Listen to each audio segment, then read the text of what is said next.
खुलुमबाय बड'लेण्ड बिसायख'थि बड'लेण्डनि बिसायख'थिया आरो सानसेल'थारसै गाबोननि अखानायैनो बाक्सा आरो उदालगुरियाव 8 डिसेम्बर खालि बिसायख'थि जागोन बेनि उनाव चिरां आरो क'क्राझाराव 10 डिसेम्बर खालि जागोन बे बिसायख'थिनि दोहौआ नांफुदों बड'लेण्ड हालामाव BPF UPPL BJP Congress AIUDF गण सुरक्षा पार्टी आरो CPIM लोगोसेनो उदां बिजाथि महरै गोबांसा बिजाथिफोरा गसंदों बिसायख'थिनि थाखाय सानफ्रोमबो राजखान्थि दोलो एबा बिजाथिफोरा नांफुदों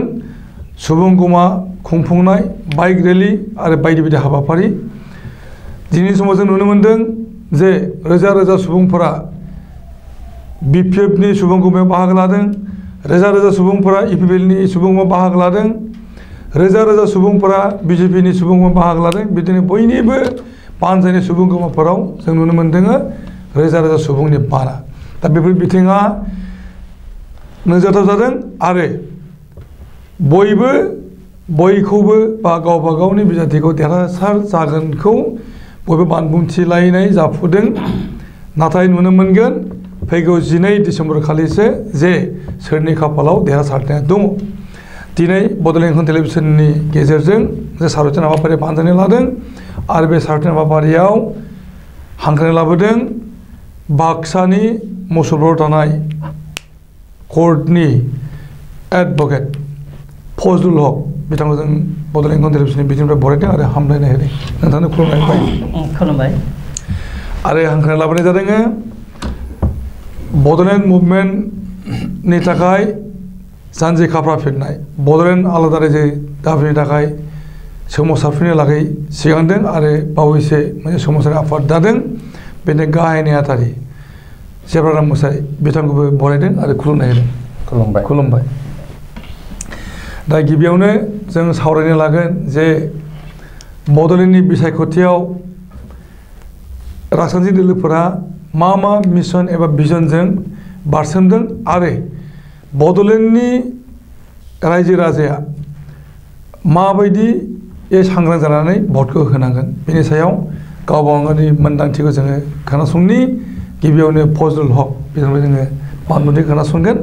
जे नोंथाङा नुनो मोनदों जे थांनाय 4 एप्रिल खालि जानो गोनांमोन BTCनि बिसायख'थि नाथाय कर'ना भाइरासनि दहाय होनानै बे बिसायख'थिखौ दिनलाव खालामनाय जायो खुंफुंनाय जायाखिसै आरो 27 एप्रिल खालि बै समनि BTC सरकार बेयो बायनानै थाङो आरो गभर्नर सासन जायो बिनि उनाव गोबाव सान बे रायजो प्रशासननि आखायाव दङ आरो रायजोपालनि खुंथाया 27 अक्ट'बर खालिनो जोबनानै थांनायनि बाथ्रामोन नाथाय बिसायख'थि खुंनो हायैनि दहाय होनानै आरोबाव बेखौ फोलावनाय होनाय जादोंमोन दिनैनि समाव जों नुनो मोनबाय जे गुवाहाटी हाइकर्टआ मोनसे अर्डार होबाय राय होबाय BTC इलेक्सनखौ खुंनानै होनांगौ नङाब्ला फैगौ 8 आरो 10 डिसेम्बर खालिबो BTC बिसायख'थि जागोन जायामोन बेखौ बुंनो हायामोन नोंथाङा सासे एडभकेटनि नोजोरजों नोंथाङा मा नुदों जे बेनि बिहाइन्ड अफ द स्ट'रि अफ दिस गेम मा जानो हादों मा जाबोदों आरो बड'लेण्डनि रायजो राजाफ्रा माबायदि सांग्रां जानांगोन बे बिसायख'थियाव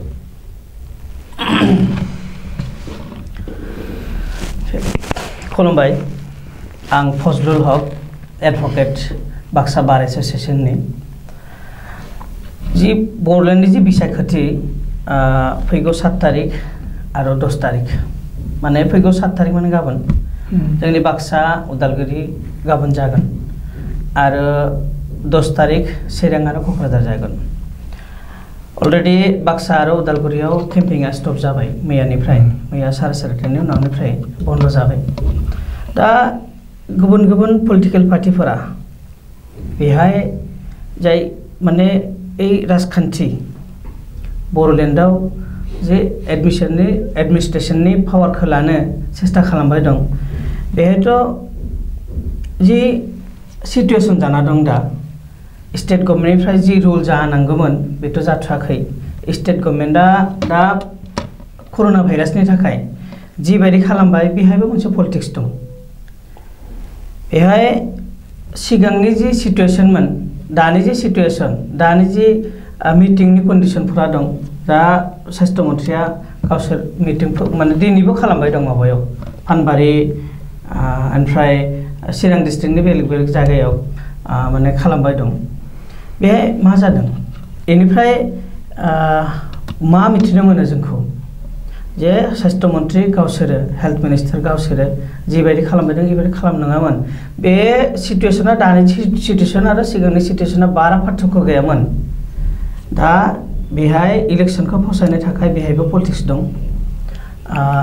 स्टेट गभर्नमेन्टआ जिबायदि रुल खालामनांगौमोन बिजेपि पलिटिकेल पार्टिया जिबायदि रुल खालामनांगौमोन बेबायदि खालामथाराखै बेहायबो पलिटिक्स जाना दं ओमफ्राय बेहाय BPF, UPPL, BJP, AIUDF, Congress, GSP, CPIM आरो सोरबा सोरबा बबेबा जायगायाव इन्डिपेन्डेन्ट पार्टि केन्डिडेटबो दं बिसोरो गाव गावा माने बिसोरनि शक्ति प्रदर्शन खालामनो थाखाय बिसोरो बेलेग बेलेग माने बे विभिन्न सिस्टेमानो मिटिं खालामबाय दं बिसोरो भटार्स माखानि एटेनसन ड्र खालामनो आरो भटार्सनि समर्थन लानो माने बेलेग बेलेग बिसोरो केपासिटि खालामबाय दं बेहाय मा जादों BPF आथ' सिगांनिफ्राय सरकारमोन BPF जों सरकार माने BPF आ सरकार बानायनानै बिथियाव जिबायदि डेभेलपमेन्ट जाबाय बिथियाव जिबायदि पिच इउनिटि माने दंमोन बेहाय आं गावसोर साननाय मथे आंनि आइडिया बायदि जायो जे बेलेग जाथिया दा इखौ एडमिनिस्ट्रेशन माने सलायनायनि थाखाय परिबर्तननि थाखाय जेबायदि स्लोगान होबाय दं बेहाय परिबर्तननि थाखाय इमिसियेट पलिटिकल पार्टिया एडमिनिस्ट्रेशना फैनानै स्टेट गभर्नमेन्टखौ चान्स होगोन बेहाय शान्तिनि एगेन्स्ट दं परिबर्तन माने दा जिबायदि शान्ति जाना दं बेखौ परिबर्तन खालामनानै अशान्ति जानो हागौ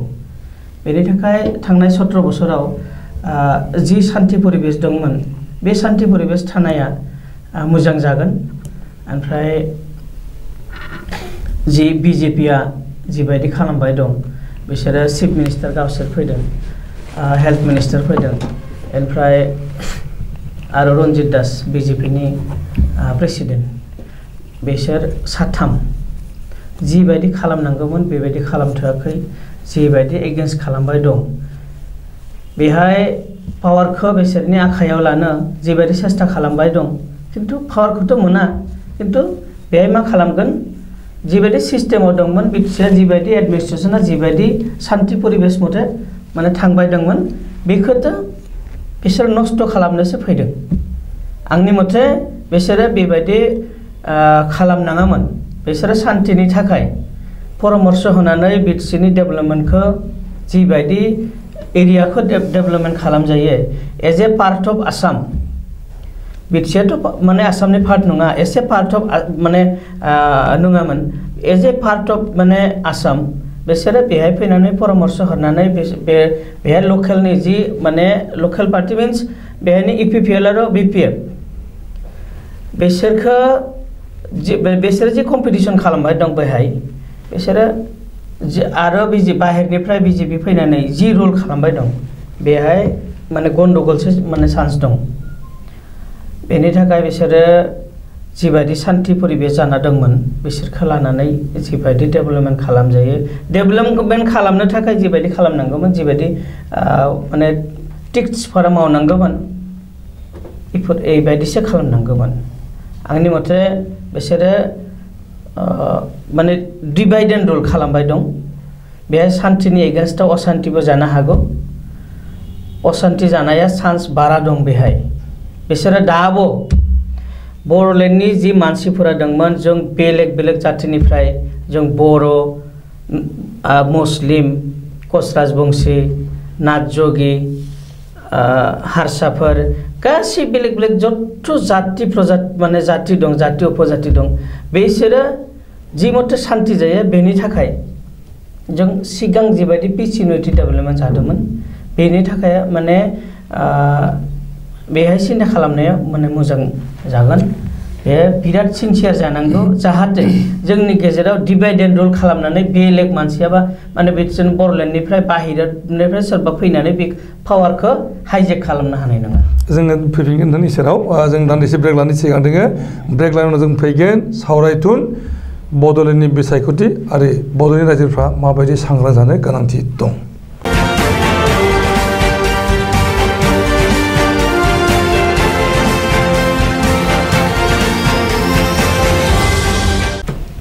फैफिनदों जों सावरायगासिनो दङ बड'लेण्डनि बिसायख'थि आरो बड'लेण्डनि रायजो राजाफोरा माबायदि सांग्रां जानांगौ दं जों फैगोन जेब्लानो मोसाहारि खुलुमबाय नोंथाङा नोजोर होगासिनो दङ बड'लेण्डनि बिसायख'थि जानो थांगासिनो दङ आरो बे बुब्लियावनो नोंथांमोनहा सेपारेट स्टेट बड'लेण्डनि थाखाय आवाज होगासिनो दङ दा रायजो राजाफोरा बे बिसायख'थिनि बुब्लियाव माबायदि सांग्रां जानांगोन बिथां फाजलुल हकआ दासो दान्दिसे सिगाङाव बुंदों जे जिनाखि बिजेपि आरो इउपिपिएलनि जिनाखि पलिटिकेल पार्टि बा गुबुन हान्जाफ्रा बिटिसिआव जि माने बारहुंखा बारनाय बादि बिथांमोना जेरै ग्लोब ग्लोब गाग्लोबफैदों दा नैबे साननैसोआव बेखौ नायनानै माने जों सानो एसे ससियेल थिंक टेंक हिसाबै जोंहा मोनसे अबजारभेसन दङ आरो जोङो जिहेतु मोनसे सोमावसारग्रा आफादनि माने दैदेनगिरि हिसाबै जोङो बेखौ क्ल'सलि अबजार्भ खालामबाय थादों दा बेवहाय जेरै बिथाङा बुंदों बिजेपिआ मोनसे कमिउनेल एन्ड डिभिसिभ पलिटिकेल पार्टि बेयो मोनसे नेसनेल पलिटिकेल पार्टि नाथाय नोंथाङा मिन्थिगौ बिजेपिनि जुमलाबाजिफोरखौ जेरैहाय 2014 बिथांमोना फार्स्ट जेब्ला पावाराव फैयो बे समावनो आं मोनसेल' एग्जाम्पल दिन्थिनो नागिरदों बे जाहैबाय प्रत्येक जोंनि नागरिकफोरनो साफायाव 15 लाख थाखा होगोन होननानै मोनसे प्रतिश्रुति खालामदोंमोन बेथ' मेनिफेस्ट'आवबो दङ प्लास बेयो मोनसे प्रमिस नाथाय दिनै बे प्रमिसआ बहा थांखो बिनिफ्रायनो बुजियो बिथांमोना बे जुमलाबाजि बिनि उनाव नोंथांमोना मिन्थिगौ जोंनि आसामावबो दा जिबायदि बिथांमोना केरेक्टारिस्टिक्स माने मेनटेन खालामबाय थादों बे जाहैबाय जोंनि नुनायाव जों मिन्थिगौ भारतआ मोनसे केरेक्टारिस्टिक्सनि थाखाय गासै बुहुमावनो मिन्थिजायो बे जाबाय इउनिटि इन डाइभारसिटि जेराव गुबुन गुबुन हारि माहारि लेंगुवेजनि माने मानसिफोर दं गुबुन गुबुन धोरोमनि मानसिफोर दं भारतआव नाथाय जोंनि गेजेराव जेरै मोनसे बिबार बारियाव गुबुन गुबुन बिबारफ्रा ज' जानानै मोनसे समायना बिबार बारि जायो बेबायदिनो भारतनि हादोराबो मोनसे मुंदांखा दा गोदो गोदायनिफ्राय सोलिबोनाय बे केरेक्टारिस्टिक्सखौ नाथाय बिजेपि फैनायनि लोगो लोगो बै माखासे फेब्रिक्सफ्रा माखासे जिनाखि जोंनि सिंनि सोमोन्दोफोर जायखौ आन्तरगाथनि होनना बुङो बे जिनिसा लासै लासै नस्थ' जाबोदों आरो दा बेवहाय मोनसे देशआ हादोरा मोनसे पलाराइज जाबोबाय थादों गुबुन मोनसे कास्ट एन्ड कमिउनिटिनि गेजेराव हेट्रेड जालायनाय रिलिजियास एबा ट्राइबेल नन ट्राइबेलनि मादाव मोनसे डिभिजन लाबोनाय जेरै बिथाङा बुंदों बेयाव आं एकमत बिथांजों जे बेखायनो जोङो आं मोनसे खावलायनो नागिरो बिटिसिआ 35 लाख मानसिखौ लानानै जानाय मोनसे काउन्सिल बेवहाय 3000 माने 82टा गामिया इनक्लुजन जानानै दङ आरो बेवहाय एबाउट 10 लाख फेमिलिसफोर दङ जोङो सार्भे खालामबाय 10 लाख फेमिलिसफोर दङ दा बेवहाय गुबुन गुबुन सुबुं माहारिनि धोरोमनि आरो रावारि मानसिफोर दङ आरो बेयाव थांनाय 17 बोसोर बिसेसकरि हाग्रामा बिथांनि दैदेननायाव बिपि एबा जिबायदि पिस एन्ड ट्रांकुइलिटि मेनटेन खालामनानै बिटिसिखौ सालायदों आंनि अबजारभेसनाव दानि जिनाखि बिजेपि प्लास इउपिपिएलनि जिनाखि मोनसे गाग्लोबनाय जिनाखि परिस्थिति बे एक्चुअलि गिख्रंथाव माने जों बेखौ एसे सांग्रां जानाया गाहाम मानो होनोब्ला नोंथाङाबो मिन्थिगौ जों सावरायदोंमोन बे नोंथांनि स्टुडिय'आवनो जे गभर्नर रुलखौ सोर लाबोखो बे मोनसे कुइसन बिनिफ्राय इलेक्शना थिगासे बे COVID-19 नि थाखाय फासयबाय नाथाय COVID-19 नि जेब्ला फासयदो बे MCC मडेल कड अफ कन्डाक्टखौ भारतनि माने नैबे बिसायख'थिनि जारिमिनाव बिनो लंगेस्ट माने एमसिसि होननानै जोङो दाखालि अक्ट'बरनि 19 तारिखआव जेब्ला जों चिफ इलेक्शन कमिशनारखौ दिल्लीयाव लोगो मोनो बिथांमोननि अफिसार्सफ्रा जोंनो बुंदों बिनिफ्राय जोङो राष्ट्रपतिखौबो लोगो हमदों बे समावहाय मानो होनबा जोङो नोंथाङा मिन्थिगौ 23 तारिख सेप्तेम्बराव जोङो जेब्ला सर्बानन्द सन'वाल बिथांखौ माने आसामनि CM खौ लोगो हमनानै माने बै जेब्ला माबाया गभर्नर रुल्स एक्सटेनसन जाथ'वाखैमोन एक्सटेनसन जानायनि सिगाङावनो माने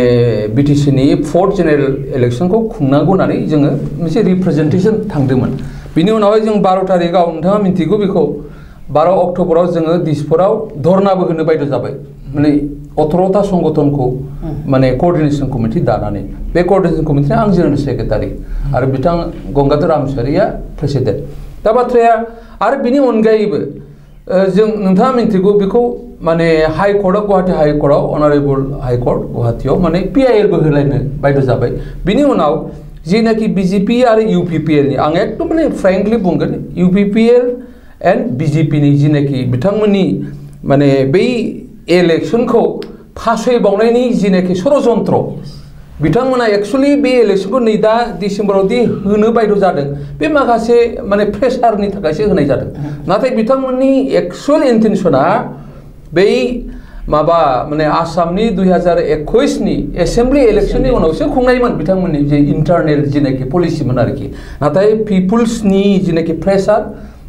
गुबुन गुबुन माहारि संगठनफोरनि जिनाखि प्रेसार आरो हाई कर्टनि जे राय ओरै बेराफारसे प्रेसिडेन्ट अफ इन्डियानिफ्राय जि मोनसे नोट्स फैनाय बेफोरनि प्रेसारावसो एक्चुअली बिथांमोना बे इलेक्शनखौ देग्लाय नैबे गाबोन आरो 10 तारिखआव माने डेट फिक्स खालामनानै एसे अबजेक्सन जे दिनैनि दिनाव जों नुनो मोन्दों जे गोबां ससियेल मिडियाआव भाइरेल जाबाय बियो UPPL नि आफादगिरि प्रमद बर' एबा BJP नि बिथिंनिफ्राय बुंनो थादों जे गावसोरो मुभ खालामदों होनदों जे सरकारखौ मुभ खालामदों इलेक्शन कमिसनखौ मुभ खालामदों बिनि थाखायसो इलेक्शना जानो थाखाय जों हाई कर्टनि रायनि खोथा फैयाखै बा प्रेसिडेन्ट अफ इन्डियानि नटनि बाथ्रा फैयाखै बेथ' मोनसे मिनिथाव मोनसे क्लेम आरोखि जों बेखौ बुंगोन मानो होनब्ला बिथांमोना नैबे दानि थासारियाव इलेक्शनखौ एक्चुअली गेलेनो गोसो गैथारामोन जों बेखौ मिथिगौ बिथांमोनखौ जों रिडिं खालामदों बिथांमोननि मोखां गन्थंखौ जों रिड खालामनो हायो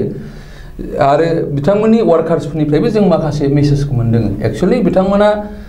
जोंनि माखासे माने सिभिल ससाइटिनि वार्कार्सफोरनो फोरमायबाय थादोंमोन जे जों एक्चुअली इलेक्शनखौ फार्दार डिले खालामनानै एसेम्बलि इलेक्शननि उनावसो खालामनो गोसोमोन नाथाय पिपुल्सनि जिनाखि प्रेसार आरो जि हाई कर्टनि जि अनारेबल गुवाहाटी हाई कर्टनि जिनाखि माने बिथोन बेबायदियै बिथांमोना इलेक्शनखौ खालामनो बायद' जाबाय आरो बे मोनसे मोजां मोनसे फिथाइ होननांगोन माने जयेन्ट एफर्ट्सनि दा बहाय दिनै इलेक्शना गाबोन आरो 10 तारिखआव जागोन जों बेखौ जोंथ' वेलकाम खालामखाबाय इलेक्शनखौ आरो बहाय जोङो फ्रि एन्ड फेयार इलेक्शन जानांगौ होननानै आरो मैया जोङो मोनसे प्रेस कनफारेन्स खालामनानै क'क्राझाराव जों मोनसे डिमान्ड होदों जे बे फैगौ इलेक्शनाव जों माने हमदांनो हादों जे बहाय गोबां रोखोमनि माने टेक्टिक्स बाहायनो नागिरदों बिसेसकरि BJP आरो UPPL नि दोलोफ्रा बिथांमोना गोबां जायगायावनो जों रिपर्ट मोनो दा माने थाखा फैसा राननाय आरो जों रिपर्ट मोनबावदों जे बे माने इलेक्शन माबाखौ बिथांमोना रेगिं खालामनायनि मोनसे षड़यन्त्र मोनसे गिनाया माने जोंनि माखासे वार्कार्सफोरनि गेजेराव माने सन्देह जादों आरो बेराफारसे गभर्नमेन्ट मेसिनारिसफोरखौ पार्सियेलिटि खालामनाय नैबे दा माने इलेक्शन केम्पेइनफ्राव फर एग्जाम्पल दाखालि 3 तारिखआव जोङो जोंनि सिभिल ससाइटिनिफ्राय बे मंगलेन बाजाराव जोङो इन्टेलेक्चुवेल मिट लादोंमोन आरो जोंखौ पारमिसनखौनो होआखै अफिसनिफ्राय दा बे मा दिन्थिनाय जायो बिनि सिगाङाव आङो 2 तारिखआव माबायाव बे परबतजरायाव जोङो PDMB निफ्राय मोनसे इन्टेलेक्चुवेल मिट लादों जेराव आं 55 नाम्बार्स अफ AIUDF नि सापर्टार्सफोरखौ PPF आव आङो माने वेलकाम खालामनानै आर'नाइ आं पार्सनेलि आर'नाइ सोनो मोनदों दा बहाय जों नुबाय बे मिटिङावबो पर्बजरा मिटिङावबो जोंनाव माने पारमिसन दंना गैया माने पुलिसफोर फैनानै जोंखौहाय चेकिं खालामफैलायनाय जाबाय आरोखि ओमफ्राय जोंनि एसे सिगाङाव माखासे सेंग्राफ्रा बहाय एसे गेदारिं जानो नागिरदोंमोननो बिथांमोनखौ माने लावथि लानानै होसोलायनाय जाबाय आरोखि दा बेफोरो इन शर्ट जों मा नुयो बहाय फैगौ नैबे इलेक्सनाव जे एसे माने पार्शियेलिटि खालामनाय आरो BPFनि गोबां वार्कार्सफोर सापर्टार्सफोरखौहाय माने बे एडमिनिस्ट्रेटरफ्रा एसे माने स्टेप मादारलि ट्रिट खालामनाय खोथाफोरखौ जों खोनादों आरोखि दा बेखौ जों खावलायनो लुबैयो आरो मैया जों डिमान्डबो खालामदोंमोन जे नैबे फैगौ इलेक्सनाव एक्चुअलि स्टेट इलेक्शन कमिशना 3 इन्डिपेन्डेन्ट आरो निउट्रेल अबजार्भार हरनांगौ जाहाथे बहाय फ्री एन्ड फेयार इलेक्शना जायो आरो बहाय जाहाथे कुनु गन्दगल जाया आरो माने बेलट खावलायनाय बक्स खावलायनाय बा दाङाबाजि जानाय सेख'लायनाय बेफोर जाथायफोर जाहाथे जानो हाया आरो पार्शियेलिटिया जाहाथे जाया बेखौ नोजोर होनानै जोङो मैया प्रेस कनफारेन्स थ्रुयैहाय जोङो मोनसे डिमान्ड खालामदोंमोन जे मोनब्रै डिस्ट्रिक्टआव 3 निउट्रेल पलिटिकल अबजार्भार माने गथायनांगौ आरोखि दा माने नोंथाङा सानदों नामा जे BTCनि रायजो राजाया माने फ्रि एन्ड फेयार भट होनो मोननाय नङा दाथ' जोंथ' बेखौनो जोंनि माने जोंहा सन्देह जादों मानो होनोब्ला जोङो माने एग्जाम्पल नुथारबाय जे माने एसे माने एडमिनिस्ट्रेशन साइडनिफ्राय बिथांमोना बिसेसकरि माने पुलिस फोर्स बिथांमोना माने बहाबा माने BPFनि जिनाखि माखासे जाथायफोर जानायफोरखौ जेब्ला रिपर्ट होयो अब्ला केसफोरखौ रेजिस्टार खालामाखै होननायबो जों खोनादों अलरेडि बरंस गुबुन पार्टिनिब्ला बेखौ इमिडियेट माने बिथांमोना एक्सन लादों आरोखि दा बेफोरो मा इन्डिकेसन खालामनाय जादों मा सिगनेल होनाय जादों दा बेखौ जोंहा एसे सन्देह जानो बायद' जादों आरोखि जों फैफिनगोन सावरायनायाव जों दानदिसे ब्रेक लानो सिगां बुंदों जों सावरायगासिनो दङ सावरायथुन बड'लेण्डनि बिसायख'थि जों दानदिसे ब्रेक लादों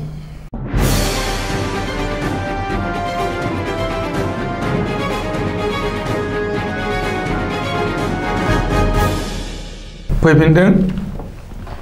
सावरायगासिनो दङ सावरायथुन बड'लेण्डनि बिसायख'थि रायजो राजाया माबायदि सांग्रां जानांगोन बड'लेण्डनि बिसायख'थियाव गासै दोलोफोरा नांफुगासिनो दङ गाबोननो थारसै उदालगुरि बाक्सा डिस्ट्रिक्टआव भट लानाय हाबाफारि आरो चिरां क'क्राझाराव 10 डिसेम्बर खालि 12 डिसेम्बर खालि भट साननाय आरो जोङो मोनसे सरकार BTC सरकार मोननो थांगासिनो दङ फैगौ 15 डिसेम्बरनि गेजेरावनो बेनि हिसाब निकासखौ जों मोनथिगोन 12 डिसेम्बर खालि जिहेतु भट साननाया जागोन दा बड'लेण्डनि सिङाव बेसेबां जोंहा केन्डिडेट दङ बेनि हिसाब निकास अलरेडि जानानै थांबाय दा जोंनि बड'लेण्डआव गासै मोन 40 बियाब दङ मोन 40आव क'क्राझाराव मोन 12 बियाब चिराङाव मोन 7 बाक्सायाव मोन 11 आरो उदालगुरियाव मोन 10 गासै 40 बियाब बे 40 बियाबनि थाखाय बिजाथि सायख'नाय हाबाफारि आरो गाबोन जागोन उदालगुरि बाक्सानि भट लानाय 10 डिसेम्बर खालि चिरां क'क्राझार दा बेफोर बियाबफोरनि मोनसे एसेसमेन्ट जोङो दिनै खालामनो हाया जादों मानो होनना बुङोब्ला गासै पलिटिकेल पार्टिफोरानो गावबा गावनि बिजाथिखौ देरहाहोनायनि थाखाय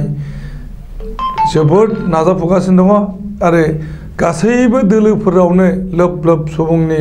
बाहागो लानायखौ जों नुनो मोन्दों बेफोरखौ नोजोर होनानैहाय जोङो बुंनो हानाय जायाखै जे सोर बबे पलिटिकेल पार्टिया सरकार दानो हागोन बेखायनो बुंथिनो गोनां जे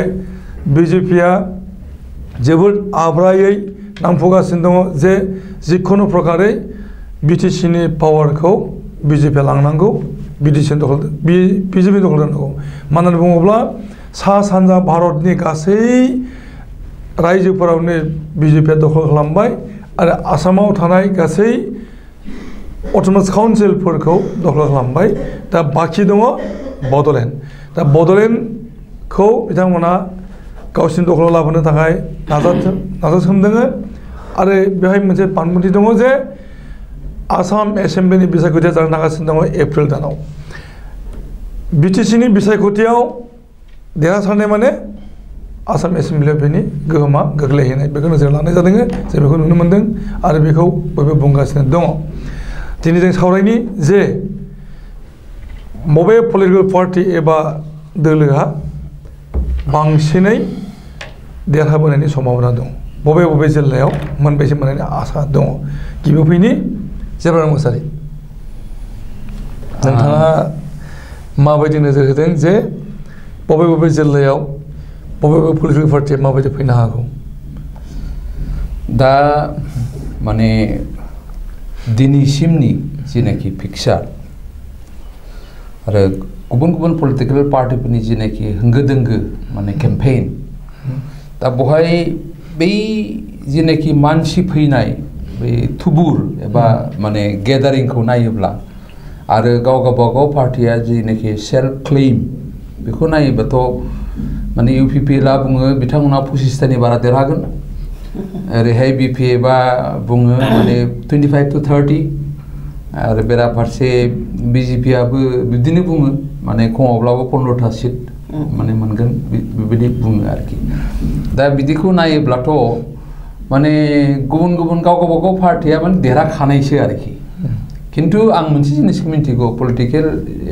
गेदारिंआव मोनसे फर्मुला बाहायो आरो बे फर्मुलाखौ जों दिल्लीयाव नुयोमोन आरोखि बे जाबाय रेन ए क्राउड टेक्टिक्सआ जाहैबाय तारमाने बासफोर हरनानै बा सोरनोबाफोर साहा पानि लोंनो एसे एनै फैसा होनानै मानसिफोरखौ हायार खालामनानै बुथुमनानै लाबोयो आरोखि बिनिफ्राय गावनि कनस्टिट्युएन्सिनि नङाब्लाबो खाथि खालानि बा नुसुंसेनि जेनाखि नाइबारिं माने कनस्टिट्युएन्सि बेफोरनि मानसिफोरखौ बुथुम खालामनानै माने जोंहा जिहेतु हाइकमान्ड फैगोन दिनैहाय माने देखायथारनांगौ बिदि माने बायहुक और बायख्रुब मोनसे शो केसिं बिदि दिन्थिनाय कम्पिटिसनखौ जों नुदों आरोखि दा जेनेबा दिनैहाय आं मोनसे एग्जाम्पल होगोन माने माबायाव UPPLनि मोनसे प्रग्राम दङ माबायाव मा होनो बेखौ बै बिसमुरि क'क्राझारनि बिसमुरियाव जेराव माने बिथांमोना 2 लाख माने मिनिमाम गेदारिं खालामनानै दिन्थिनो नागिरदों मोनसे स्ट्रेंथ शो आरोखि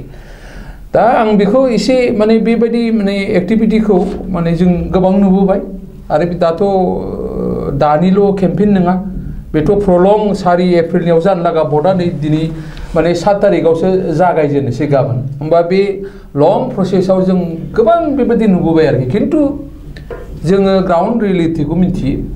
जे भटार्सफ्रा फर एग्जाम्पल बिजिनियाव सुबाइजार कनस्टिट्युएन्सियाव हयथ' 60+ बा एसे खमबो जानो हागौ नोंथाङा बेखौ साबसिन मिन्थिगौ दा खिन्थु बहाय गेदारिंआव जुदि जोङो 1 लाख देखायोब्ला फर एग्जाम्पल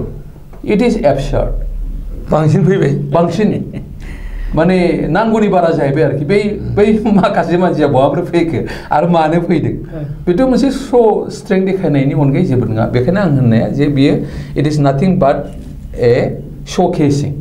दा बेखौ नायनानै जोङो दिनै थारै बुंनो हाया जे आं देरहाथारगोन बा सोरबा देरहाथारगोन बेबायदि प्रसेसा जाबाय थादों नाथाय पलिटिकेल केम्पेइनाव जों पकेट केम्पेइनखौ बांसिन कनसेन्ट्रेट खालामनांगौ आरो बेनि बेसिसाव सार्भेया माने बेनि सायावसो जों निर्भर खालामनांगौ दा बेनि सार्भे जोङो माने गुबुन पार्टिनि सार्भेखौ जों खोनाबाय दा आंनि जेनाखि एसेसमेन्ट पार्सनेल एसेसमेन्ट आं बेखौहाय माने नोंथाङा हयथ' खोनाबाय जों बुरलुंबुथुर बै जेनाखि चेनेल दा बहायबो आङो एखेबारे लिरनानै होबाय आरोखि रिटेन भाबै जे BPA बा 23+ बिथांमोना देरहानानै फैगोन बे एखेबारे सैथो जों ग्राउन्ड रियेलिटिखौ मिन्थिगौ माने जिखि माने दल दामा मानो जिखि माने फरखा गावफुङा मानो बाट रियेलिटि इज साच मानो होनोब्ला आं बिनि माने खारनखौ बुङो एक्चुअलि BPA बा माने आं BTC खौ बुंग्रोनि BTC is created by Hagrama and his team दा बेयो मोनसे क्रिएटर बायदि जागारबाय मोनसे काउन्सिलनि क्रिएटर दा बिनिफ्राय बेखौ सालायनो 2000 माने नोंथाङा मिथिगौ 5 निफ्राय जेब्ला बिसोरो माने पलिटिकल पार्टी दाबाय BPF दा बे पार्टीया बेखौबो बिथाङा जोनोम होबाय माने मोनसे काउन्सिलखौ क्रिएट खालामबाय आरो बेखौ सालायनो मोनसे पलिटिकल पार्टी क्रिएट खालामना होबाय दा बिथाङा सासे माने गार्जियान बायदि काउन्सिलनिबो प्लास पलिटिकल पार्टीनिबो दा बे हिसाबै बे 35 लाख एबा बे काउन्सिलनि सुबुंफोरखौ मोजां गाज्रि बेखौ सालायलांनायनि जेनाखि परिकल्पना एखेबारे लकेल बेस इशु बेस जेनाखि बेफोरखौ नायबिजिरनानै बिथाङा पलिटिकल रिजनेल पार्टी दाबाय दा बियो पियरलि फर माने काउन्सिल फर माने ruling and safeguarding of its citizen for its development बे हिसाबै बिथांखौ दिनै मा होनो माने मोनसे खोथा बिथांमोननि वार्कारफ्रा आरो BPF वार्कारफ्रा एखेबारे जिउयै माहामै माने जिहेतु बे 15 बोसोर रुल खालामबाय बहाय बिथांखौ काउन्सिलनि क्रिएटर BPF खौ पार्टीखौ अक्सिजेन होननानै बिथांमोना साननानै लायो आरो बेखायनो दा जायखि जिखियानो माने अपप्रचार खालामा मानो फर एग्जाम्पल BJP आरो UPPL नि मोननै कार्ड बिथांमोना लानानै गेलेदों बे पलिटिक्स नैबे इलेक्शनखौ बे मोननै कार्डा जाबाय मोनसेया करापसन माने BPF आ कराप्ट सरकार बा पार्टी बेनिफ्राय गुबुन मोनसेया जाहैबाय चेन्ज बे मोननै कार्डखौनो फकास खालामनानै बिथांमोना इलेक्शनाव ओंखारदों आरोखि ओमफ्राय बेराफारसे माने नै अफ लेट नै मैया दाख्लैसो बावथाराखै माने सिगाङावथ' BJP नि पिक्सारा बिराद मोलेलेसोमोन आरो सिगां पेजआव इलेक्शन जायोब्लाथ' बिथांमोननि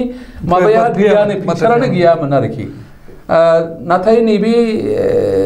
थांनाय 1 माससोआव ओरैबायदि एक्टिभ मोनसे माबा चेन्ज फैदों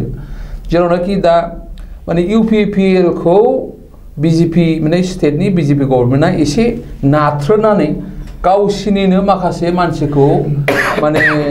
पिकआप खालामनानै मा खालामनो नागिरदों माने BJP खौनो एखेबारे बाय हुक और बाय क्रुक बे सोदोबखौ आं बाहायथारनांगोन आरोखि बाय हुक और बाय क्रुक जबरदस्त BJP खौ माने माने गुबुन पार्टीफोरखौ बुलडोजारजों ओरै फुख्रेमजोबनानै BPF आरो UPPL खौबो फुख्रेमजोबनानैब्लाबो गावसोरखौसो फसंनो थांनायखौ जों बे माने नुदों आरोखि दा बेवहाय मोनसे पिक्चारा फैदों जे UPPL आरो BJP मोनसे माबायाव फैबाय बुजाफोराव फैबाय बिथांमोना BT सरकारखौ बोरैहाय दखल खालामनो नाजादों बे रोखोमसो जादों एकमात्र बिथांमोननि एजेन्डाया जाहैबाय BPF खौ पार्टिकुलारलि हाग्रामा सरकारखौ बाग्रायनानै खोख्लैनांगौ बिनिफ्राय गावसोर माने मासियाव जिरायनांगौ बेनोथ' एजेन्डाया नाथाय आं मोनसे खोथा बुङो आं मानो दासो बुंदों जे बिथांमोना जायखि जेरैखि जिखि बुङा मानो आल्टिमेटलि बिथांमोना 23 प्लास आं माखौ होनदों गावसिनियानो 23 आ फैखायो नाथाय बहाय आरो माखासे इन्डिपेन्डेन्ट केन्डिडेटफोर माने बहाय जग जागोन आरोखि प्लास जाफैगोन AGP फैनो हागौ औ AGP जेरै सासे थाबाय आरो नङा आरो एकदमबारे पियरलि इन्डिपेन्डेन्ट केन्डिडेटफोरबो दङ जायफोर देरहानायनि चान्स दङ दा बेबायदि केन्डिडेटफोर दङ दा बेखायनो आं माने सानो माने भेरि कम्फर्टेबलि BPF आ सरकार दाखो आं आरो सर्टकाटै बुंबाय आरो जायखि जिखि प्रपागेन्डा सालाया माने जेसेबांखि माने मुं सुनानै माने फोसावा माने आल्टिमेटलि माने आं बुंगोन जे जिहेतु दहायनो बुंबाय जे माने BTC खौ जोंनि होमलेन्ड होननानै सानोब्ला बे BTC बासिफ्रा आरो हाग्रामाखौ जुदि बिनि क्रिएटर होननानै सानोब्ला आरो BPF आ बिसोरनि अक्सिजेन होननानै सानोब्ला आल्टिमेटलि मानसि जायखि जिखि फोसावा मानो रावनिबो खोथायाव बिसोर गोजावनो थाङा आच्छा बेयो BPF आवनो बरगोन आरो BPF सरकार फैगोन गुबुनफोरखौ मा लादों माने others are like Aayaram and Gayaram fakes artificial selfish greedy monkeys and donkeys बिदिसो लादों आरोखि दा सिरियास एन्ड सेन्सिबल जाय भटार्सफोर माने BTC नि जेसेबांखि माने केम्पिं खालामनानै गिदिर गिदिर लेक्सार होआ माने बै गुबुन जायनाखि बाहेरानिफ्राय फैनानै दासो माने दखल खालामनो नागिरनाय बेखौ दा माने Aaya Ram Gaya Ram selfish greedy monkeys and donkeys बे हिसाबैसो बिथांमोना बेखौ सिनायथि होनो नाजादों आरोखि मोहम्मद फजल हक नोंथांनि नोजोराव बबे पलिटिकेल पार्टिया सरकाराव फैनो हागौ आरो बबे पार्टिया फैयोब्ला जा कम्फर्ट जागोन बेहाय जों नायनांगौ दानि जि सिटुएसन बिटिसि एन्टायार बड'लेण्डआव जा दानि जि सिटुएसन आरो जि पिक्सार नुबाय दं जोङो दा बिपिएफआ जि 17 बोसोर अर्थात 2 बोसोर माबामोन इन्टारिम गभर्नमेन्टमोन बेनि उनाव इलेक्टेड गभर्नमेन्टमोन 15 बोसोर दा बे 15 बोसोरनि गेजेराव जि प्रब्लेम माखा सल्भ खालामनानै दिनैसिम जेसेबां पिस एन्ड इउनिटि खालामनाय माने दिनैसिम फैदों बेहायथ' असुबिदा जायाखै प्रब्लेमानो जायाखै गेजेराव मालाबा एसे दावराव जादोंमोन बेहायबो आंनि साननाय मथे बेहायबो स्टेट गभर्नमेन्टनि हिन्समोन स्टेट गभर्नमेन्टनि हिन्सआवसो सोरबा पार्टिकुलार मानसि बेनि हिन्सआवसो बे थांनाय माबायावसो एसे दावराव जादोंमोन नोंथांनाय 2012 आव जि गन्डगोल जादोंमोन बेहायबो इनडाइरेक्टलि हाग्रामाखौ बाग्रायनो थाखाय स्टेट गभर्नमेन्टनिफ्राय जेब्लाथ' कंग्रेस गभर्नमेन्टमोन कंग्रेस गभर्नमेन्टनिफ्राय सोरबा मन्त्रि एमएलए सोरबा मिलायनानै हाग्रामाखौ बाग्रायनायनि थाखाय मा खालामदोंमोन बर' आरो मुस्लिमखौ लगायनानै एसे दावराव खालामदोंमोन बेहायथ' आनसाक्सेस जाबाय दा 2014 आवबो एबायदि खालामदोंमोन दानि जे सिटुएसन बेनिफ्रायथ' बहुत गाज्रि सिटुएसनमोन 2015 नि इलेक्सनाव हाग्रामानि दानिथ' बहुत मोजां सिटुएसन दं हाग्रामायाथ' बहुत डेभलप कन्डिशनाव दं दाबो ओमफ्राय 2014 आव जि दावराव जादोंमोन बेहायबो माने सोरबा बेलेग मन्थ्रिनिफ्राय बाहेरनि मन्थ्रिनिफ्राय बिटिसिनि बाहेरनि मानसि थार्ड पार्टि जानानै बेहाय जों बर' आरो मुस्लिमफोरनि गेजेराव दावराव खालामदों बिसोरो इन्धन होदोंमोन दाबो आंनि मथे दाबो बे बिटिसिनि जि सरकार हाग्रामाखौ बाग्रायनानै प्रमद बर'थ' सरकाराव फैनो हानाय नङा सियरखा दा हाग्रामाखौ बाग्रायनानै पावारखौ बिसोरनि आखायाव लानो जि सेस्था खालामबाय दं बेहायबो बिसोरो आनसाक्सेस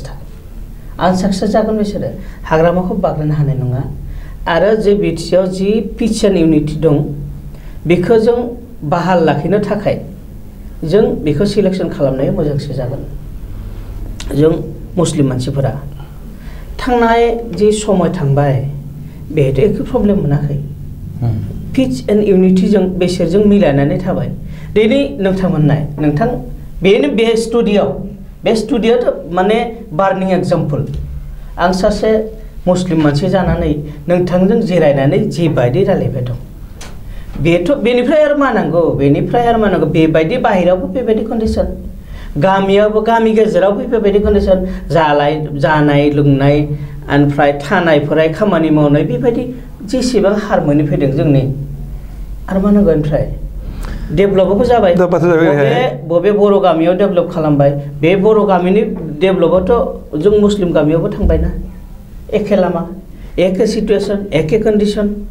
एखे सिस्टेमफोरा दं एखे इरिगेसननि सिस्टेमफोरा दं जों एख' असुबिदा जायाखैना दा बाथ्राया बेहाय जे कंग्रेस आरो AIUDF आजमल आरो रिफन बरा बिथांमोना मोनसे माबा जइन भेन्सार फैबाय बिथांमोना जयै फैगौ 21 नि इलेक्सननि थाखाय ओंखारबाय आरो बिटिसिआवबो कंग्रेसआबो केन्डिडेट दं AIUDFआबो केन्डिडेट दं दा बै हिसाबैहाय बिथांमोना माने गावबा गावनि माने बिजाथिखौ देखायनो थाखाय केन्डिडेटखौ देरहाहोनो थाखाय नाजागासिनो दङ आरो मोनसे खोथा जाहैबाय जे माने मुस्लिम होननाय लोगो लोगोनो बे कंग्रेस आरो AIUDF बेहायबो मोनसे पलिटिक्स दं आंनि मथे बे UDF आरो कंग्रेस बयबो मिलायनानै बिजेपिखौ हेल्प खालामबाय दं UDF कंग्रेस नाय नोंथां जोंनि जे लकेल एरिया बेहायबो सोर UDF जोंनि मुस्लिमफोरासो बारा UDF मावोना बे मुस्लिम भोट माखाखौ डिभाइडेसन खालामनानै राननानै बेलेगखौ माने आल्टिमेटलि इनडाइरेक्टलि बिजेपिखौ देरहानो बिसोरो माने सुबिदा माने खालामना होबाय बिसोरो जाहाथे जों मथनगुरि कन्स्टिटुवेन्सियाव जोंनि मथनगुरि 20 नम्बर मथनगुरि आं गावनि जि कन्स्टिटुवेन्सि बेहायथ' बेगम आख्तार आहमेदा BPFनि केन्डिडेट देरहानाया सियर बेहाय मा खालामबाय दं दा बिजेपिनि किसु लिडारफोरा सोरबा सोरबा जोंनि मुस्लिम गामियाव हाबनानै केम्पिं खालामबाय दं नोंसोर इउडिएफआव फट'नांगौलै माने जाहाथे मुस्लिमफोरनि भोटखौ दाथ' बारा मोनगोन आक्टाराया मोनगोन बारा बिपिएफआव मोनगोन जाहाथे बिपिएफआव मोना जाहाथे डिभिजन खालामनानै जायो बेनि थाखाय राननो थाखाय केम्पिं खालामबाय दं नोंसोर गामिनि भोटफोरखौ इउडिएफआव हर नोंसोर इउडिएफआव भट खालामगोन बिजेपिनिफ्राय बिजेपिनि लिडारफोरा थांनानै गामियाव न' हाबनानै बेबायदि खालामबाय दं दानिफ्राय मा सिम्पटमा बिसोरनि सिम्पटमा डिभाइड एन्ड रुलआ क्लियार जाबाय ना दा बेहाय बर'फोरनि गेजेरावबो आं सासे बर'लेण्डनि बासिन्दा हिसाबै रिकुवेस्ट खालामगोन दा जोंनि गेजेराव जि डिभाइड एन्ड रुल खालामनानै बेलेगनिफ्राय फैनानै जोंनि पावारखौ हाइजेक खालामनो सेस्था खालामबाय दं बेखौ जोङो चान्स होयोबाथ' बिराद दिगदार दं जोंनि फिउचारनि थाखाय बिराद डेन्जारास बे डेन्जारास भाइरासखौ माने बर'लेण्डनि पावाराव माने जाहाथे फैया बेनि थाखाय बर'लेण्ड बासि हिसाबै आं बर'फोरखौबो आरो बेलेग गुबुन हारिफोरखौ बेलेग कमिउनिटिफोरखौ आं रिकुवेस्ट खालामगोन जाहाथे जोंनि पावारखौ हाइजेक खालामनानै जोंनि गेजेराव जि पिस एन्ड इउनिटि दं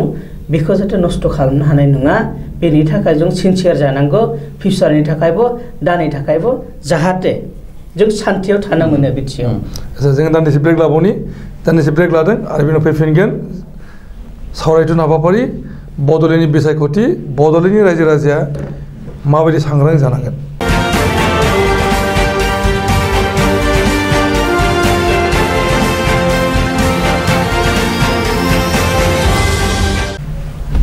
फैफिनदों सावरायगासिनो दङ बड'लेण्डनि राजखान्थि आरो बड'लेण्डनि रायजो राजाया माबायदि सांग्रां जानांगोन जेब्लानो मोसारि डक्टर हिमन्त बिश्व शर्मा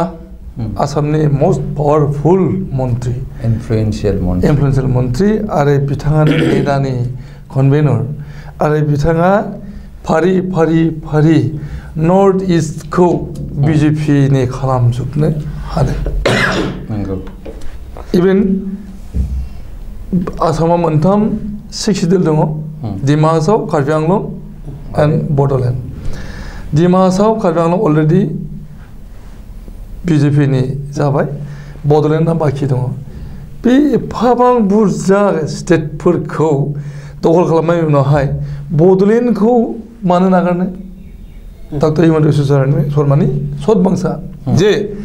बिटिसिखौ बिजेपि दखल खालामनायनि गोनांथि दं आरो हिमन्त बिश्व शर्माया सासे इजि पलिटिसियान नङा सांगारिक पलिटिसियान नेसनेल लेभेलावबो बिथांनि जोबोद माने गोहोम दङ दा बे हिसाबै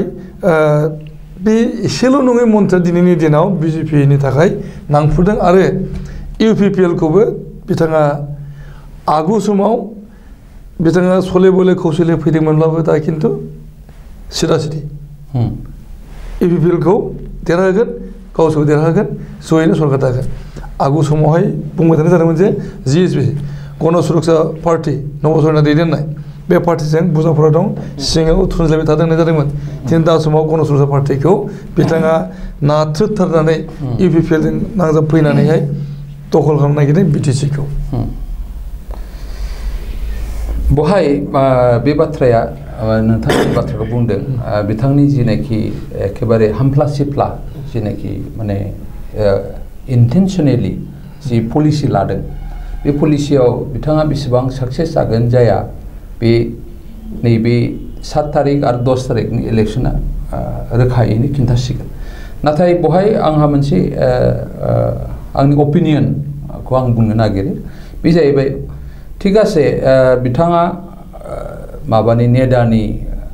कनभेनर बिनिफ्राय बिथांनि जिनाखि मिशन बे जाहैबाय एन्टायार नर्थ इस्टखौ बिजेपि खालामनाय दा बिनि गेजेरावनो बिथाङा टु साम एक्सटेन्ट गोबां खामानिखौ साक्सेसफुली मावनानैबो दिन्थिनो हाबाय आरो दा माने डिमा हासाव बे अट'नमास काउन्सिल आरो कार्बि आंलं अट'नमास काउन्सिलखौहाय माने केपचार खालामनायनि उनाव बिजेपि पावाराव लाबोनायनि उनावहाय दा बिथांमोननि नोजोरा माने बिटिसिआव गोग्लैनानै दङ बहाय माने बुंनो थाङोब्ला कार्बि आंलंआव मोननै डिस्ट्रिक्ट आरो डिमा हासाव मोनसे मोनथामखौ बिथाङा मनक लाबबाय आरोखि जों दा खुला खुलि बिदि बुंनो हायो दानिया बहाय मोनब्रै डिस्ट्रिक्ट गोनां माने बड'लेण्ड टेरिटरियेल काउन्सिल बिटिसिखौबो बिथाङा दा माने नोजोर होदों आरोखि बे एखे प्रसेसखौनो खालामनो आरो जों नुदों बिथांनि जिनाखि केम्पेइन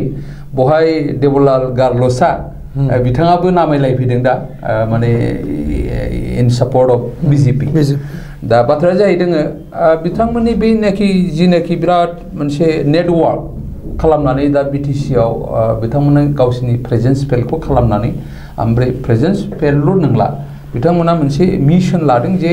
इउपिपिएल प्लास माने बिजेपि बिथांमोना सीट शेयारिं खालामलायनानैब्लाबो देरहानानै मोनसे एबसलुट मेजरिटि खालामनानै बिटिसिखौ सासनखौ दखल खालामनांगौ बेनोथ'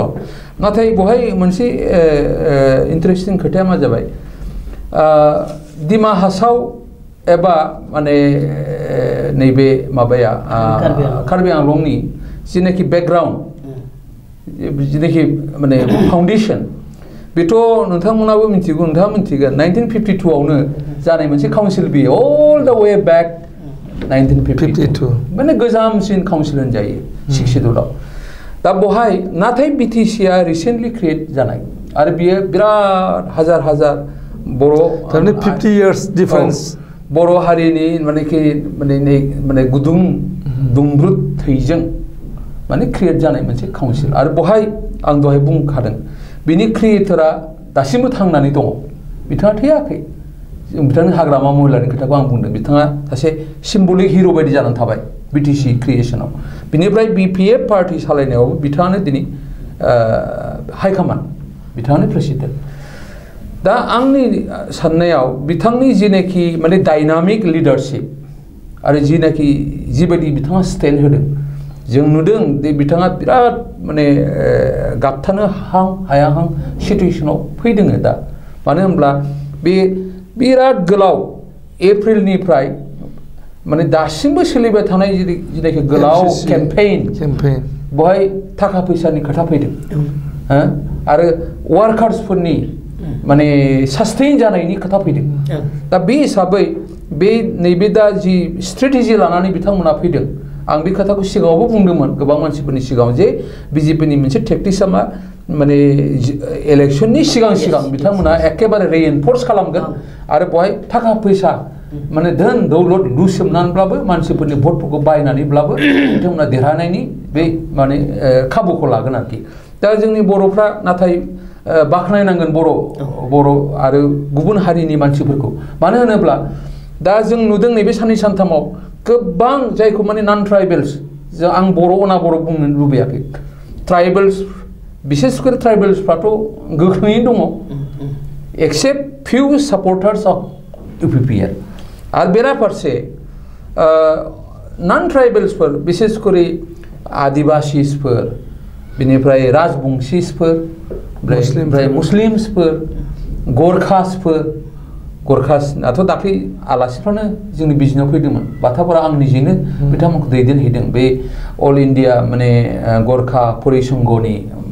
आलासिफोर फैदोंमोन दा बिथांमोना साबा फैदोंमोन ओमफ्राय गावसिनि मानसिफोरखौ बुजायलांदों जे दिनैनि दिनावहाय दहाय बिथां बुंनाय बादि पिस unity and prosperity is much more important than anything else. Yes. दा बहाय first priority-आ जेराव जोङो दासिमबो गोजोनै संसार जानो हादों जेरावनाखि मोनसे समाव ओरैबायदिमोन माने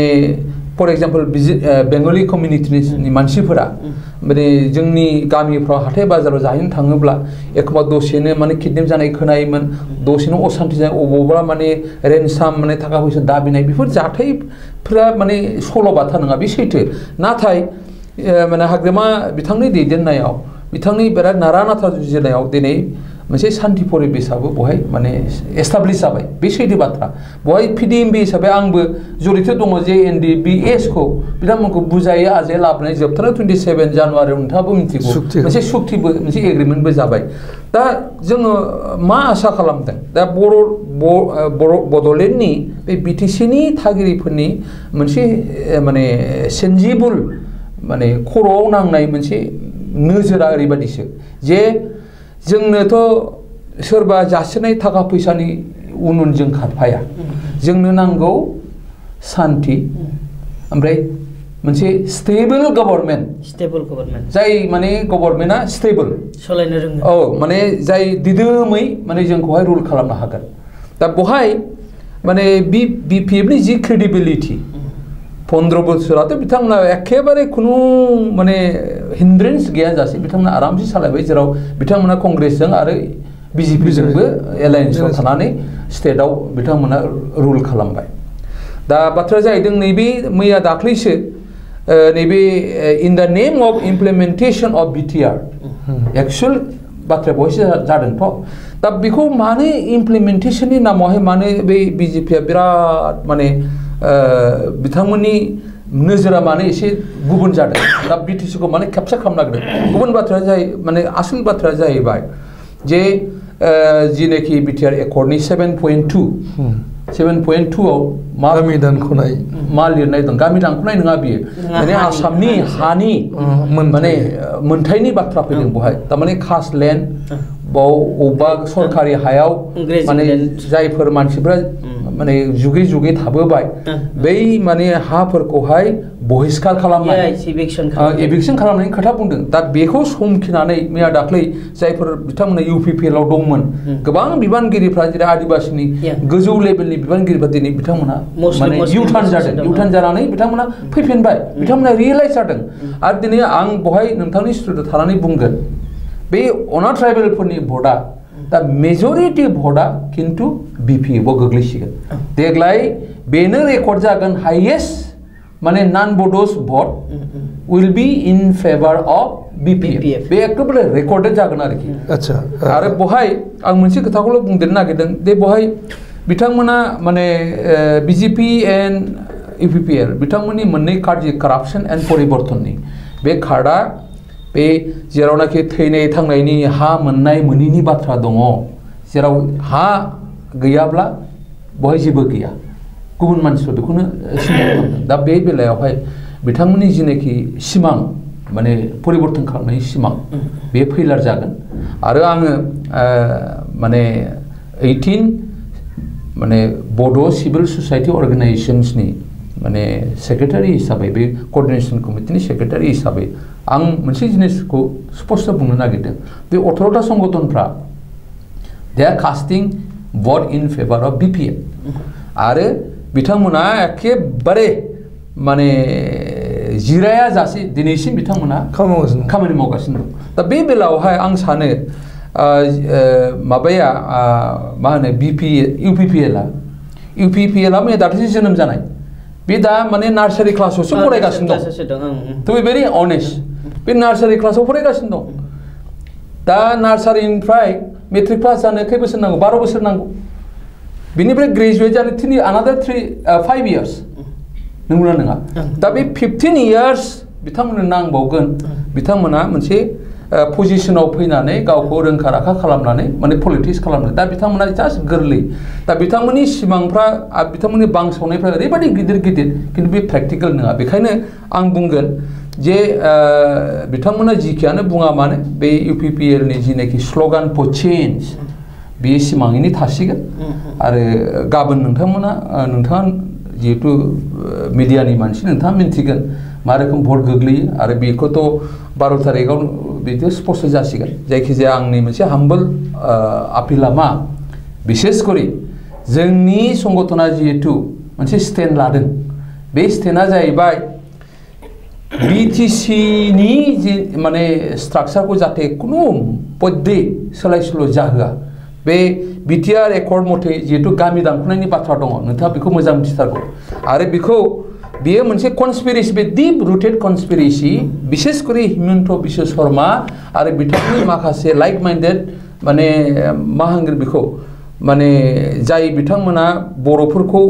माने बर'फोरखौ मेगन सानानै दा बिटिसिआव जिनाखि बर'फ्रा डेभेलप जादों बेखौनो मेगन सानानै जिनाखि होखानाय मोनसे पावार मोनसे पलिटिकल एरेन्जमेन्ट बेखौ सिफायफिननानै बेखौ स्क्रैप खालामनाय जिनाखि माने हिडन एजेन्डा बेखौहाय खालामनो थाखायसो बिथांमोना दिनै बेबायदि मोनसे एकर्ड खालामदों जाय एकर्डखौ जोङो दासिमबो नाजावनो हायाखै आरो बेखायनो जों आपिल खालामगोन जाय सेन्सिबल बर' फिसाफोर जायनाखि माने गावखौ नंगुबै बर' बिमानि आहार जानानै देरनाय बर' होननानै सानना लायो दा बे गामि दानख'लायनाय स्क्रैप खालामलायनाय आरो जेनाखि 8000 बर्ग किल'मिटार बिटिसि बे सिमाया बेखौहाय दा बे गामिखौ दानख'जोबनानै अलमस्ट लाइक 4000 बर्ग किल'मिटारल' थाहैसिगोन दा बेथ' मोनसे मास्टार प्लान आरोखि मास्टार गन्डगल लगायनाय बेखौ माने माबोरैहाय बै 6 शिड्यूलखौ बे दानि अट'नमास काउन्सिल जिनाखि सेटआप दानि नाखि माने कनस्टिटिउशनेलि एप्रुभ जानाय माने बिटिसि बेखौ बोरैहाय नस्थ' खालामनो हायो बे माने कनस्पिरेसिखौ जों फेलें खालामनांगौ आरो आङो बे स्टुडिय'आव आं दा बुंनो लुबैयो जे जोंनि माने सेन्सिबल बर' रायजो राजाफ्रा आरो गुबुन जिखुनु जातिफ्रा बिटिसिनि बासिन्दाफ्रा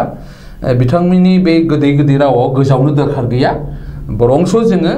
जायनाखि बिटिसिखौ क्रिएट खालामबाय जाय माने स्टेबल गभर्नमेन्ट होदों जाय बिथाङा डायनामिक भाबै इनक्लुसिभ प्रसेसजों बे आफादखौ सालायबाय थादों बे पलिटिकल पार्टिखौ सालायदों बिथांखौनो एखेबारे आं आरोबाव खनसे माने बिनम्र भाबै एसे शान्ति आरो खौसेथि आरो जौगानायखौ हास्थायग्रा सासे ससियेल वार्कार हिसाबै आरो 18था बर' सिभिल ससाइटि अर्गानाइजेशननि गाहाय नेहाथारि हिसाबै आं बेखौ खावलायनो लुबैयो जे बिटिसिनि गासिबो जायनाखि भटार्सफोर जायनाखि नागरिकफोर बिथांमोना माने गोरोन्थि साननानै आरो सोरनिबा गोदै फुस्लायनाय रावाव गोजावनानै जाहाथे माने बाहेरानिफ्राय फैनाय जायनाखि एकेबारे डिभिसिभ फर्सेस आरो बे गावनि डिट्रिमेन्टेल जायखि खामानि मावगोन बिथांमोनखौ फोथायनानै जाहाथे बिथांमोननो भट होआ बरंस गावनि थाखानाय गावनिनो माने बिटिसिखौनो जोनोम होग्रा बिपिएफखौ गायसनग्रा बिथां सादा सिदा माने डायनामिक लिडार बिथां हाग्रामा महिलारिनो बिथांनि पार्टी बिपिएफआव भट होनानै बिथांखौनो आरो 4थि बारनि थाखाय बिटिसिआव सरकार सालायनो खाबु होनो खावलायनानै आं माने बयखौबो आखाइ खबजबनानै बे नोंथांनि चेनेलनि थ्रुयैनो खावलायनाय जाबाय बाथ्राया जाहैबाय मा ओरैहाय जे फजल हक दा नुनो मोनदों जेनेबा बिपिएफआ 21 सिट्स आवथायनो हायाखिसै अब्ला सरकारा बोरै जागोन दा जेनेबा बुंदों बिथाङा बुंदों जे इन्डिपेन्डेन्सफ्राबो सापर्ट खालामगोन बा ओरैहाय दङ जे कंग्रेस बा एआइडिएफ दङ आरो जिएसपिनि सासे केन्डिडेटआबो जिहेतु दा माने अलरेडि बिपिएफबो जाबाय हिसाबैहाय थारमाने जिएसपि कंग्रेस आरो एआइडिएफआबो बिपिएफखौ सापर्ट होनायनि सम्भावना दं नामा इन केस बिपिएफआ माने मेजरिटि मोनाखिसै दा बिपिएफआ मेजरिटि मोनाबाबोथ' इन्डिपेन्डेन्टफोरा फैगोन सोरबा बबेबा मोनाबाथ' इन्डिपेन्डेन्ट फार्स्ट बिपिएफआ गुरुत्व होगोन फार्स्ट इन्डिपेन्डेन्ट बेहाय बिपिएफआथ' सरकार जानाया सियर दा आंनि मथे बिपिएफखौ माने सर्ट जायोबाबोथ' बेलेगखौ लांनानै बाथ्रा गोलैगोन नाबाथ' बिपिएफआ 23 बा 25 बेबायदि मोनगोन दानि जे सिटुएसन दानि जे पिक्सार दं बे पिक्साराव बिपिएफआ मेजरिटि मोननाया सियर आरो बेहाय सासे सानै सर्ट गोलैबाबोथ' इन्डिपेन्डेन्ट फैगोन बेनि उनाव कंग्रेस इउडिएफआबो फैनो हागौ ओमफ्राय बेलेग माबाफोराव दं जिएसपिनि सोरबा जिएसपि गारनानैबो फैनो हागौ खिन्थु जिएसपिआ डाइरेक्ट सापर्ट होनाय नङा जिएसपिखौ माने गारनानै फैनो हागौ एबायदि जानो हागौ खिन्थु सरकार बिपिएफ जानाया सियर थारमाने नोंथां बुंनो नागिरदों जे एआइडिएफ बड'लेण्ड आजमल दैदेननाय बे थांनाय 2015आव मा जादोंमोन माने साब्रैमोन बेसेया इउडिएफनिफ्राय साब्रैमोन देरहानायनि बोसोरसेनि गेजेराव बिसोरा बिपिएफ इउडिएफखौ गारनानै बिपिएफआव जइन जादोंमोन दा बिटिसि माने जे बिटिसि इलेक्शन बा बिटिसि जि पलिटिक्स दं बा बिटिसि जि एडमिनिस्ट्रेशन दं बेहाय हाग्रामानि बादे दा बेलेग सिन्था खालामनाया दा थिग जाया जोङो इउडिएफ हक कंग्रेस हक बिजेपि हक बा सोरबा बेलेग माने गुबुन जि हारिफोरा दं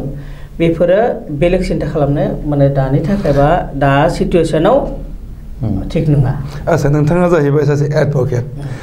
आरो नोंथाङा मुस्लिम कमिउनिटिनि मानसि हिसाबै मुस्लिम कमिउनिटिया माने बांसिनै सोरनो भट होगोन एइउडिएफनो ना बिपिएफनो होगोन सियर बिपिएफनो होनाया सियर बे इउडिएफखौ सापर्ट खालामो सोरबा मुस्लिम मानसि सापर्ट खालामो खिन्थु बिसोरो इबो माने बुजियो जे बिटिसिआव इउडिएफ कंग्रेस इफोरनि खामानि गैया बेनि थाखाय जों बिटिसिनि मानसि जाबाय नालाय जों बिपिएफखौ सापर्ट खालामनांगौ बिपिएफथ' एसे प्रब्लेम गोलैयाखै दिनैसिमथ' एख' प्रब्लेम गोलैयाखै बेनि थाखाय इउडिएफ मावनानै मा जागोन बिटिसिआव कंग्रेस मावनानै मा जागोन बिटिसिआव बेहायथ' जाय सरकार बानायगोन बेजोंसो थानायासो मोजां जागोन ना जोंनि सरकार जानायाथ' एकदम 100 मुस्लिमफोराथ' स्वीकार खालामना लाबाय सरकार जानाया हाग्रामासो सरकार जागोन बेनि थाखाय सोरबा एकदम माने कन्जारभेटिभ माइन्डेड सोरबा दं गामि गेजेराव एकदम रिमोट माइन्डनि सोरबा जायनि पलिटिकल नलेज एख' गैला बेफोरसो सोरबा इउडिएफआव थांनो हागौ बे गेदेर नङा थांनो हागौ खिन्थु बेहाय जोंनि एख' प्रब्लेम जाया बांसिन ओमफ्राय मेजरिटि पार्सन मुस्लिमफोरा बिपिएफनो भट होगोन जोङो गोबां सावरायबाय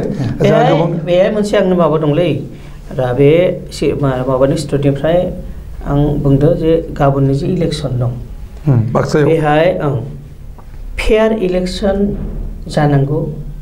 फ्रि एन्ड फेयार जानांगौ आंनि मथे सोरबा उन्दै गथ'फोरखौ लगायनानै बाहेरनिफ्राय जाय मास्टार प्लेन मावबाय थायो बे दावराव खालामनाया चान्स दं रेगिं सेगिं खालामनाया चान्स दं बेनि थाखाय आं एडमिनिस्ट्रेशनखौ आरो जि अबजार्भार थागोन बेफोरखौ रिक्वेस्ट खालामगोन नोंथांनि स्टुडियनिफ्राय जाहाथे फ्रि एन्ड फेयार इलेक्सन जायो बेनि थाखाय जि खालामनांगौ इलेक्शन कमिशना बेनि बेबस्था खालामनांगौ फ्रि एन्ड फेयार इलेक्शन उन्दै गथ'फोरखौ जायफोरा माने बेलेगनि माने खन्थाखौ लानानै माने फैसाया 200-500 लानानै दावराव खालामनायनि माने थाखाय रेडि दं आच्छा जों गोबां सावरायबाय जों आरो गोबां सम गैया नोंथांमोननो जोबोद गोजोननाय होबाय जे दिनैनि सावरायथुन हाबाफारियाव बाहागो लाफैदों पिडिएमबिनि प्रेसिडेन्ट सेबार मुसाहारि आरो बाक्सानि एडभकेट मोहम्मद फजल हक बिथांमोननो बड'लेण्ड टेलिभिजन बिथिंनिफ्राय साबायखर होयो आरो उन समाव जों बांसिनै सावरायनायनि खाबु मोनगोन मिजिं लादों दिनै बे समाव जोंनि सावरायनायखौ फोजोबबाय गोजोनथों खुलुमबाय।